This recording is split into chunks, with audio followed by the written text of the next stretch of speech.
হয়, মাত্ৰ 1 ছেকেণ্ডৰ ভিতৰতে আপোনাৰ প্ৰফাইলে থকা ইনএক্টিভ ফ্ৰেণ্ডসকলক আপুনি আনফ্ৰেণ্ড কৰিব পাৰিব। হয়, ঠিকেই শুনিছে। যিহেতু আপুনি কণ্টেণ্ট ক্ৰিয়েটৰ হিচাপে কাম কৰি আছে আৰু ফেচবুকত বহুত দিন আগৰ যিসকল ফ্ৰেণ্ড আছিলে আপোনাৰ বা বহুত আপোনাৰ ফলোৱাৰ্ছ আছিলে, কিন্তু বৰ্তমান সময়ত লাইক কমেণ্ট আপোনাৰ কমি গৈছে। যাৰ কাৰণ হৈছে যে আপোনাৰ যিসকলে পুৰণা ফ্ৰেণ্ড আছিলে ফেচবুকত বা ফলোৱাৰ্ছ আছিলে, সেইসকল বৰ্তমান ফেচবুকত ইনএক্টিভ হৈ গৈছে। হয়তো সিহঁতে বেলেগ আইডি চলাই আছে, সেইটো লগ আউট কৰি দিছে। গতিকে এইসমূহ ফ্ৰেণ্ড আপুনি কেনেদৰে আনফ্ৰেণ্ড কৰিব আজিৰ এই ভিডিঅ'টোৰ জৰিয়তে জানিব পাৰিব।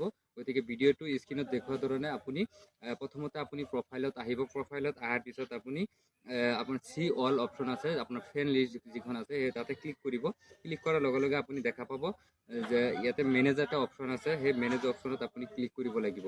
মেনেজ অপশ্যনত ক্লিক কৰাৰ লগে লগে আপুনি দেখা পাব তিনিটা অপশ্যন আহিছে। তাৰে ফাৰ্ষ্ট অপশ্যনটো আপুনি যেতিয়া ক্লিক কৰিব তেতিয়া আপুনি দেখা পাব যে কোনসকল ফ্ৰেণ্ড আপোনাৰ প্ৰফাইলত ইনএক্টিভ হৈ আছে বা কোনসকল ফ্ৰেণ্ড আপোনাৰ ফেচবুকত বৰ্তমান সময়ত নাই, ইনএক্টিভ হৈ আছে। আইডিটো আছিলে কিন্তু বৰ্তমান বেলেগ আইডি চলাই আছে, লগ আউট কৰি ৰাখিছে। ইয়াতে আপুনি ক্লিক কৰাৰ লগে লগে আপুনি দেখা পাব, প্ৰথম অপশ্যনটো ক্লিক কৰাৰ লগে দেখা পাব চিলেক্ট মাল্টিপলছ। আপুনি এজন এজনকেও আনফ্ৰেণ্ড কৰিব পাৰিব, নহ'লে আপুনি চিলেক্ট কৰি আপুনি গোটেইখিনি আনফ্ৰেণ্ড কৰিব পাৰিব। স্ক্ৰীনত দেখুওৱা ধৰণে আপুনি আনফ্ৰেণ্ড কৰি দিব পাৰিব।